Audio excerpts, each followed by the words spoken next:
Buenas tardes. Nosotros somos el equipo número 4, el cual está conformado por Montes de Oca Nieto Guadalupe Isabel, Espinosa Mesola Paola Melisa y su servidora Arroyo Acosta Londra Guadalupe. Nosotras les vamos a hablar sobre la reexperimentación. Siguiente. En esta parte podemos observar todo lo que este proyecto contiene. Siguiente, por favor. La experimentación pura va a desempeñar un papel crucial en la evaluación científica de la homeopatía. El doctor Sánchez Ortega afirmaba que la experimentación es fundamental en la investigación de cómo ciertas sustancias van a afectar al cuerpo humano mediante el método científico. Siguiente, por favor. En el año de 1970, el doctor Samuel Hahnemann realizó su primera experimentación patogénica al autointoxicarse con grandes dosis de corteza de quino en bruto con los fines científicos de conocer su acción sobre el hombre sano. Para que se lleve a cabo una buena experimentación, debe de existir una serie de lineamientos que se deben de cumplir, entre los cuales podemos encontrar que el sujeto debe de tener un grado suficiente de inteligencia para poder expresar y describir claramente las sensaciones experimentadas. Se deben de evitar los excesos mentales, físicos y alimenticios. Debe de existir una administración repetida hasta que aparezca el primer efecto.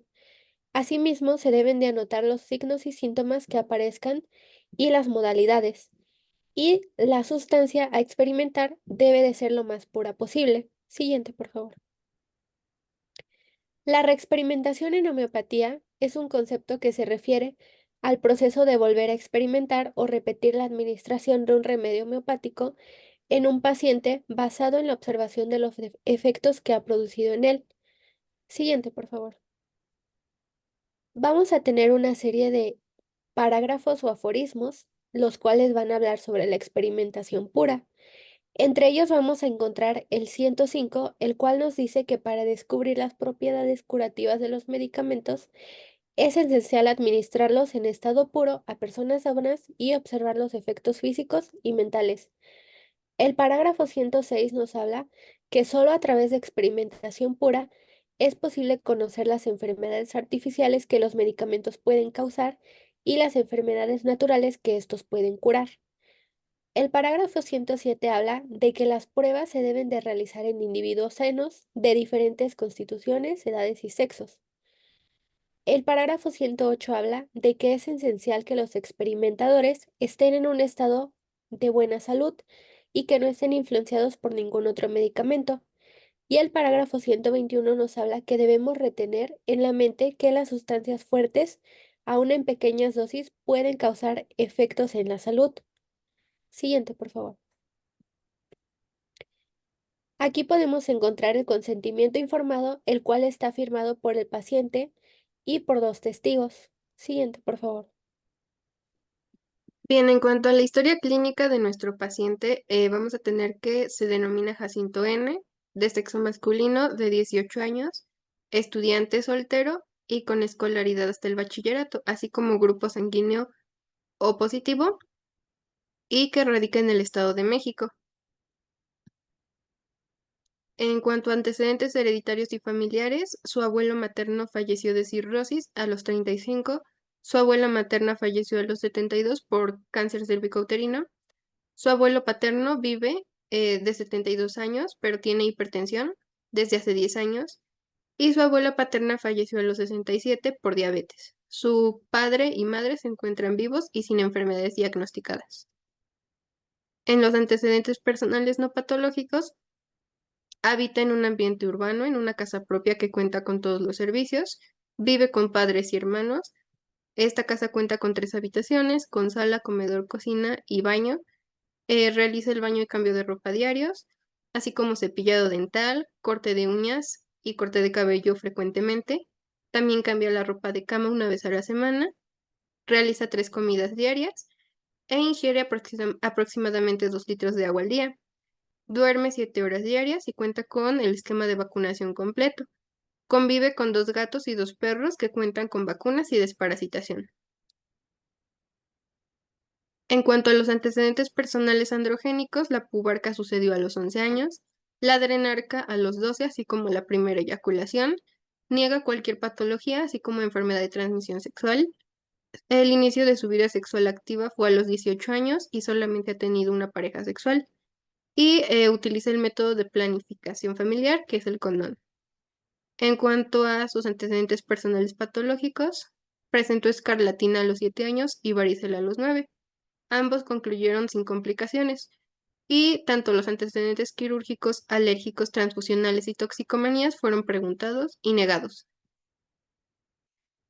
El medicamento que nosotros utilizamos para este trabajo fue Noxvómica, que es una semilla que contiene estricina, glucina e igasurina, así como loganina y ácido igasúrico. Este medicamento actúa en los centros nerviosos, genera hipersensibilidad tanto física como moral y genera espasmos y convulsiones en los músculos voluntarios. En cuanto a sus modalidades, va a grabar por la mañana, después de un trabajo mental, después de haber comido o ingerido ciertos estimulantes. Y va a mejorar por la tarde, durante el reposo, después de un corto sueño o por una presión fuerte. En cuanto a los síntomas mentales, los que más destacan van a ser que es una persona violenta, irascible, impetuosa, peleonera y de mal humor. Y en cuanto a los síntomas particulares que más destacan, van a ser la sensación de carga pesada en el estómago, vómitos violentos, constipación, escalofríos, también estornudos o deseos urgentes de orinar. Pasando a la bitácora, vamos a tener que en el primer y segundo día no hubo cambios en los síntomas. En el tercer día encontramos que se despertó malhumorado, incluso no tenía ganas de que nadie le hablara y presentó náuseas ante el café y la leche, lo que observamos en la materia médica con 3 cruces y 2 cruces respectivamente, como irritable y aversión al café y la leche. En el cuarto día vemos que nuevamente se despertó malhumorado, incluso tuvo una discusión, lo cual también vemos con 3 cruces en la materia médica. En el quinto día presentó dificultad para concentrarse y prurito en el oído durante la noche, lo que también vemos que se presenta en la materia médica como una dificultad para concentrarse cuando estudia y prurito en el oído que incluso lo induce a tragar peor de noche. En el sexto día amaneció ya con dolor de garganta que le dificultó comer, lo que podemos observar en la materia médica como dolor de garganta e incluso también de oído. En el séptimo día empezó a presentar mucho sueño, lo que vemos como somnoliento después del almuerzo o después de comer en la materia médica. En el octavo día presentó mejoría del dolor de garganta, pero apareció escurrimiento nasal, lo cual observamos como coriza aguda con secreción. En el noveno día,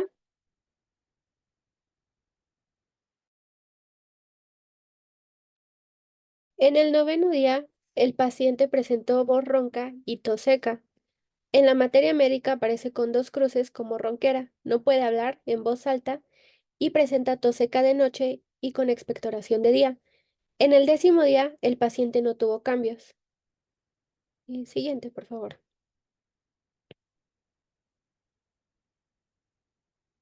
En el 11.º día, el paciente estuvo malhumorado durante el día y discutió con su hermano. En la materia médica se observa con 3 cruces y se describe como irritable, colérico e impaciente. En el 12.º día, el paciente después de comer presentó mucho sueño, por lo que tuvo que tomar una siesta. Durante esta siesta presentó mucho frío y menciona que tuvo que utilizar 2 cobijas para poder calmar este frío que tenía. En la materia médica podemos observar esto con 3 cruces, en donde el paciente va a estar somnoliento después del almuerzo o de comer, y más aún estando sentado, llegando a dormirse. Es un paciente muy friolento, achuchado, lleno de escalofríos que aparecen o se agravan por el menor movimiento, sobre todo al darse la vuelta por la cama o por el movimiento de las cobijas. En el 13.º día, el paciente presentó demasiada hambre durante todo el día, pero tenía una saciedad muy rápida. Esto se observa con 3 cruces en la materia médica, en donde el paciente tiene hambre, pero sin apetito y tiene una saciedad rápida. En el día número 14, el paciente no presentó síntomas. En el día número 15, el paciente presentó eructos después de comer. Estos tenían un sabor ácido, incluso aunque no haya ingerido algún alimento ácido. En la materia médica, esto aparece como eructos amargos o ácidos a la mañana o después de algún alimento. Siguiente, por favor. En el día número 16, el paciente presentaba al despertar un gusto muy agrio. Esto en la materia médica se observa con una cruz que es mal gusto a la mañana o gusto ácido. En el día número 17, al despertar el paciente presentaba un gusto muy agrio, además de que las encías estaban hinchadas y al cepillarse los dientes sangraban, y durante el resto del día presentaba dolor. En la materia médica, estos dos síntomas los podemos observar con una cruz y aparecen como mal gusto a la mañana o gusto ácido, y las encías van a estar hinchadas, dolorosas, que pueden sangrar o no. En el día número 18, el paciente presentó, después de comer alguna comida grasosa, que en este caso fue pizza, su estómago se encontraba muy sensible con sensación de plenitud y presentaba un gusto muy agrio al despertar y asimismo seguía presentando las encías hinchadas, sangrantes y dolorosas.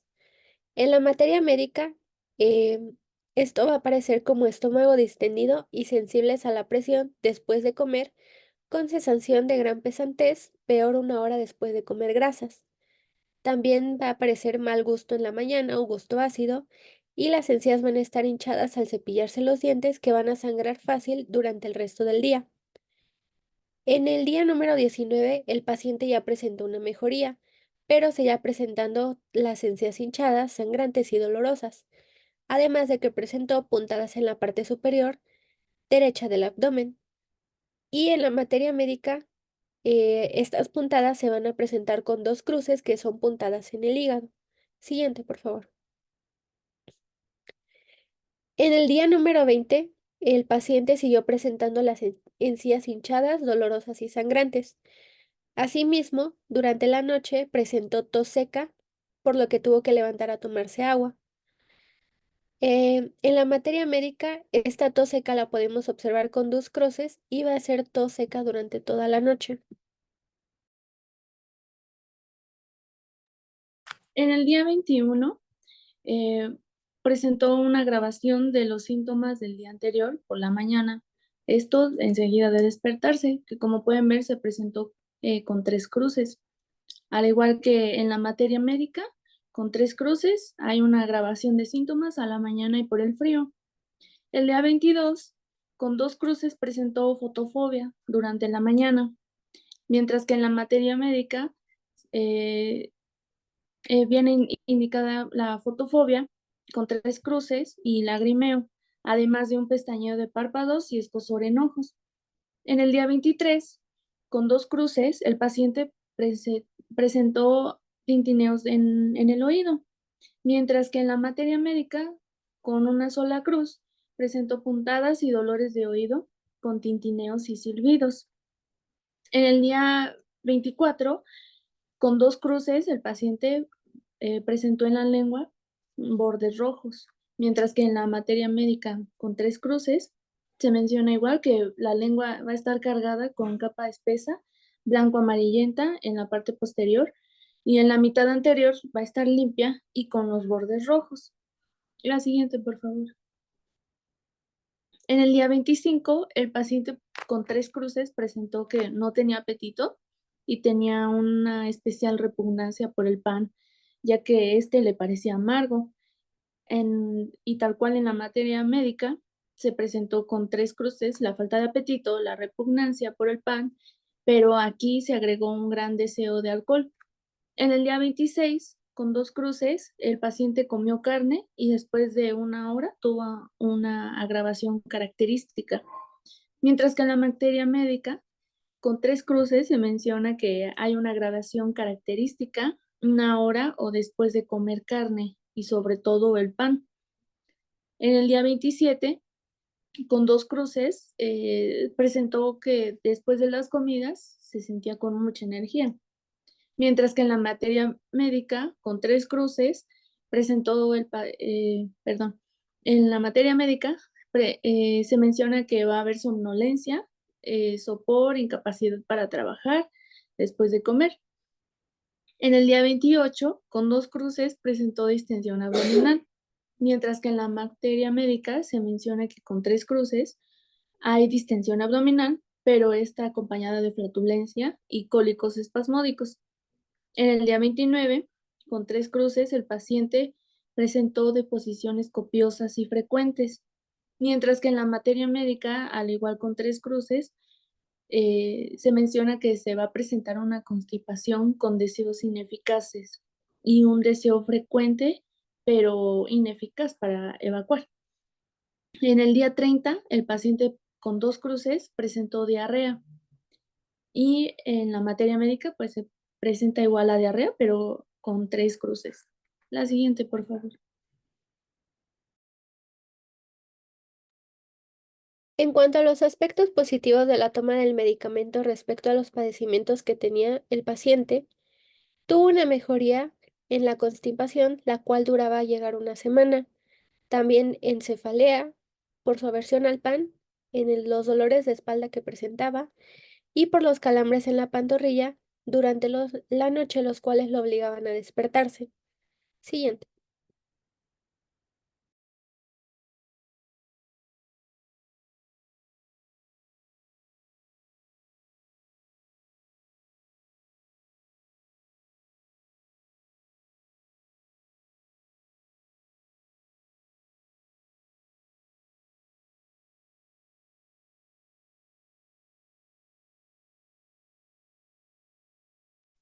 Bueno, ahora vamos con la discusión, en donde pues presentamos que la secuencia de los eventos y síntomas, como pudimos ver en la tableta descritos, pues nos van a proporcionar una narrativa coherente sobre la respuesta del paciente al tratamiento homeopático, ¿no?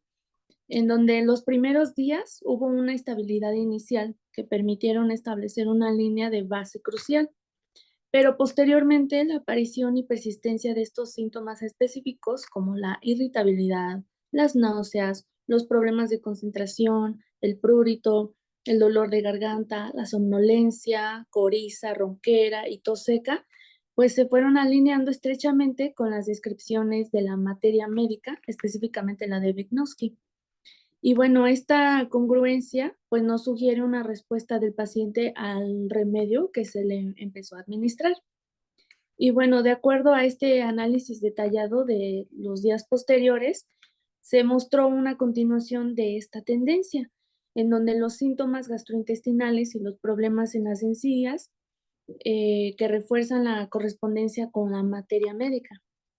Pero, sin embargo, se observaron discrepancias notables hacia el final de este periodo de 30 días, donde particularmente en los días del 26 al 30, donde los síntomas del paciente no coinciden totalmente o completamente con las descripciones de la materia médica, indicando variaciones individuales en la respuesta al tratamiento administrado. Y bueno, pues en un resumen, esta correlación entre los síntomas del paciente y las descripciones de la materia médica en gran parte del periodo, pues no sugieren una efectividad al tratamiento homeopático administrado, ¿no? Aunque estas discrepancias observadas, pues destacan la importancia de considerar la variabilidad individual en la respuesta a dichos tratamientos. La siguiente, por favor. Y bueno, en cuanto a las perspectivas de mejora al trabajo, bueno, aquí tuvimos principalmente dos. Primero, las revisiones críticas, en donde pues examinamos críticamente los resultados de estos experimentos históricos y evaluamos también su reproducibilidad en los contextos modernos, ya que esto nos podría ayudar a establecer una base sólida para futuras investigaciones y mejorar la credibilidad científica sobre la homeopatía. Y bueno, en cuanto a la segunda, pues fue la ampliación de la base de datos, ¿no? En donde pues este trabajo nos podría beneficiar en una revisión exhaustiva de la literatura científica reciente sobre la homeopatía. Esto pues incluyendo estudios clínicos y metaanálisis que nos ayuden a evaluar la eficacia de estos remedios homeopáticos, ¿no? Y pues esto sin duda nos ayudaría a situar el estudio en un contexto contemporáneo y también nos ofrecería una comparación con los hallazgos históricos de Hahnemann. La siguiente, por favor. Y bueno, en cuanto a los aspectos bioéticos, eh, pues obviamente tuvimos el consentimiento informado del paciente, igual la protección de los sujetos vulnerables, en donde no se mencionaron datos extra del paciente, la transparencia y reproducibilidad, como les mencionaba anteriormente, y pues la ética en la experimentación. El siguiente, por favor. En cuanto a los conflictos de intereses, pues en este trabajo debe abordar cualquier posible conflicto de interés que pues puede influir en los resultados o en la interpretación de estos mismos, en donde al paciente se le mencionaron nuestros intereses al realizar este trabajo y también la independencia de la investigación, ¿no? En cuanto al paciente, pues mencionó no presentar conflictos de intereses. La siguiente, por favor.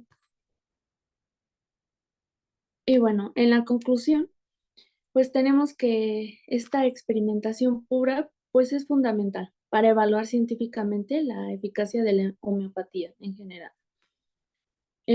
Bueno, sin embargo, para avanzar en su aceptación y validación dentro de la comunidad científica, pues es crucial mejorar los métodos de investigación y adherirse a estrictos principios bioéticos y sobre todo garantizar la transparencia y la independencia de los estudios. Esto al abordar estas áreas, pues se puede proporcionar una base más sólida para comprender y potencialmente integrar la homeopatía en la práctica médica convencional. Esta comparación detallada entre los síntomas del paciente presentado y la materia médica de Vygotsky, pues nos reveló una fuerte correlación en varios aspectos clave. Esta consistencia, pues, nos sugiere que los remedios homeopáticos administrados, pues, tienen efectos específicos y reproducibles, alineándose con las descripciones tradicionales de la materia médica. Sin embargo, pues es fundamental continuar con estudios más amplios y rigurosos para confirmar estos hallazgos y asegurar su validez científica. La siguiente, por favor. Y bueno, en esta diapositiva, como pueden ver, están las referencias bibliográficas utilizadas para la realización de este trabajo de reexperimentación. Muchísimas gracias.